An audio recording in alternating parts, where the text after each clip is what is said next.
Hi guys, welcome back to another session. मैं आबा भनोट लेकर आई हूँ आपके लिए करंट अफेयर्स का एपिसोड नंबर 830। आज की तारीख है 5 नवंबर 2020। हमारे दो चैनल्स हैं, पिनाकल और फ्रंटियर आईएएस, और अगर अभी तक आपने इन चैनल्स को सब्सक्राइब नहीं किया है तो सब्सक्राइब करना बिल्कुल ना भूलिएगा।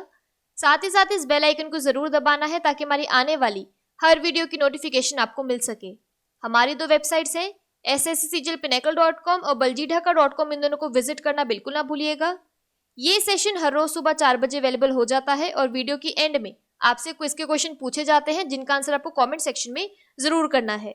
साथ ही साथ हमारे दोनों टेलीग्राम हैंडल्स फ्रंटियर आईएएस और एसएससीजीएल पिनाकल ऑनलाइन को ज्वाइन जरूर करना है for daily videos, PDF and monthly magazine.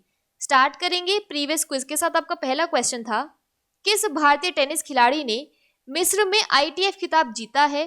तो इसका सही जवाब था ऋतुजा भोसले। और आपका दूसरा क्वेश्चन था, अंतर संसदीय संघ आईपीयू के नए अध्यक्ष के रूप में किसे चुना गया है? तो इसका सही जवाब था दुआत्रे पाचेको।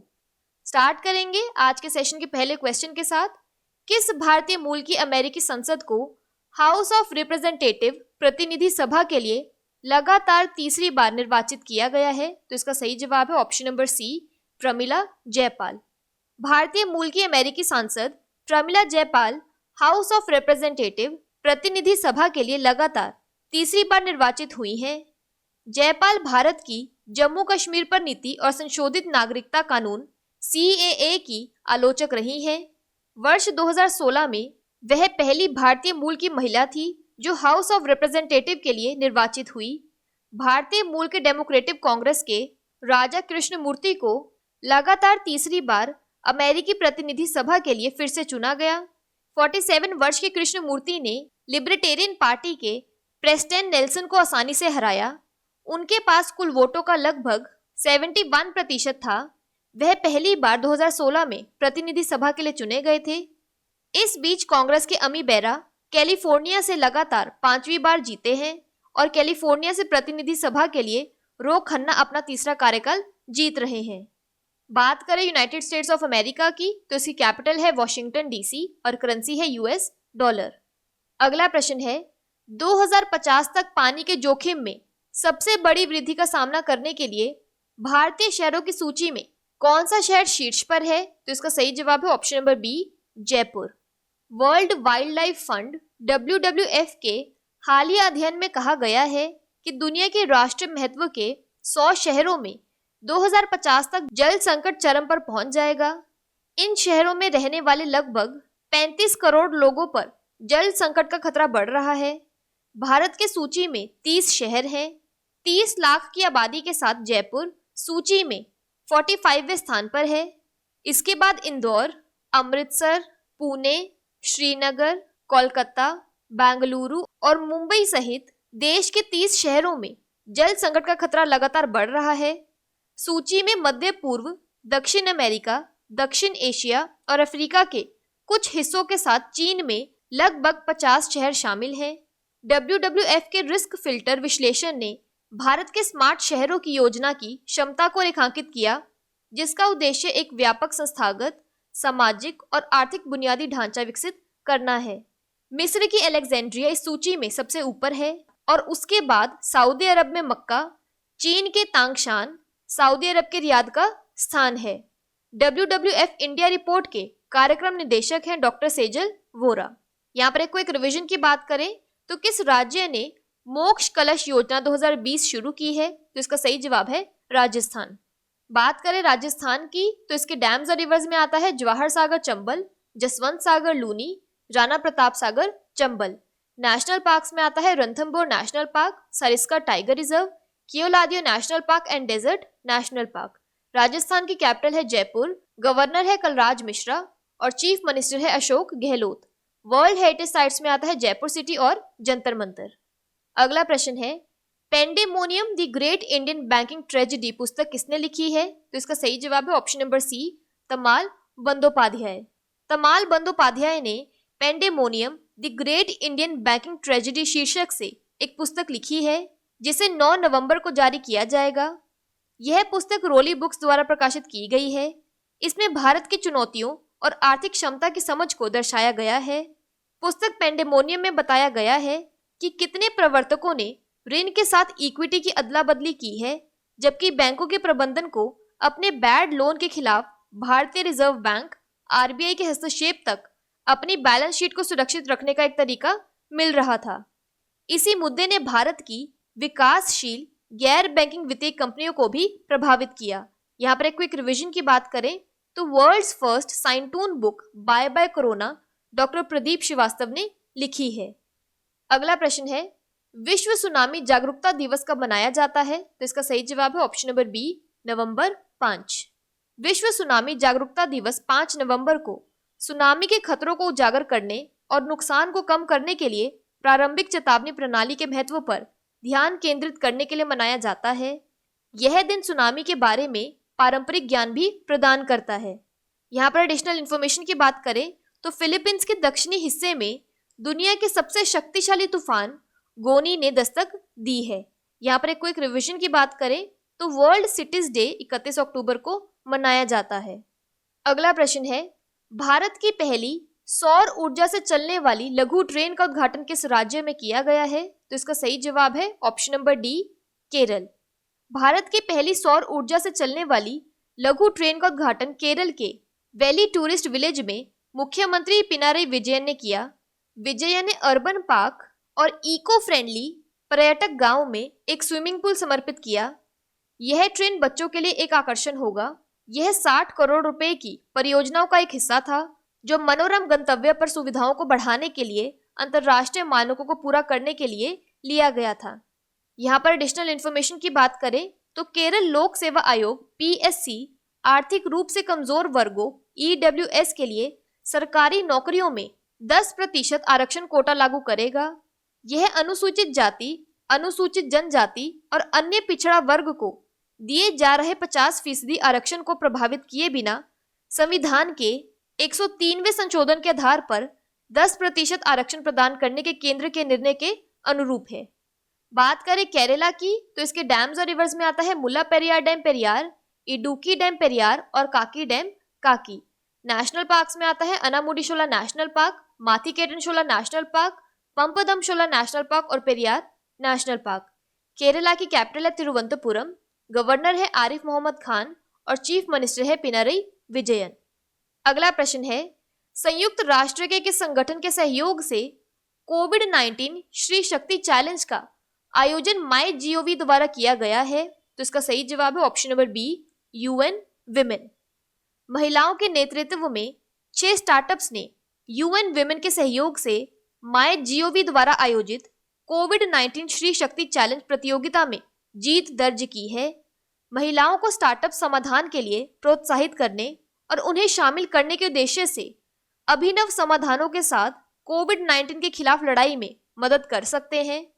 MyGov ने UN विमेन के सहयोग से अपने यूरोपीय संघ के वित्त पोषित वी एम्पावर एशिया प्रोग्राम के तहत 13 अप्रैल 2020 को कोविड-19 श्री शक्ति चैलेंज शुरू किया।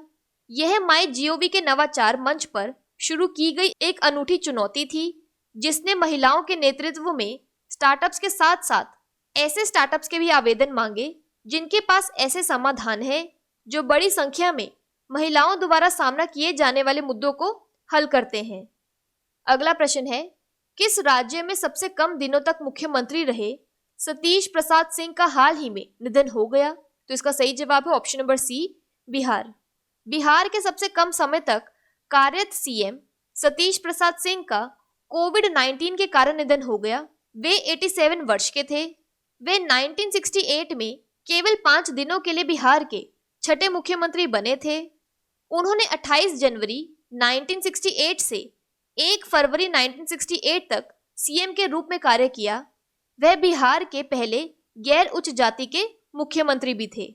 बात करें बिहार की तो इसके वर्ल्ड हेरिटेज साइट्स में आता है माँ बोधि टेम्पल बोध गया और नालंदा यूनिवर्सिटी।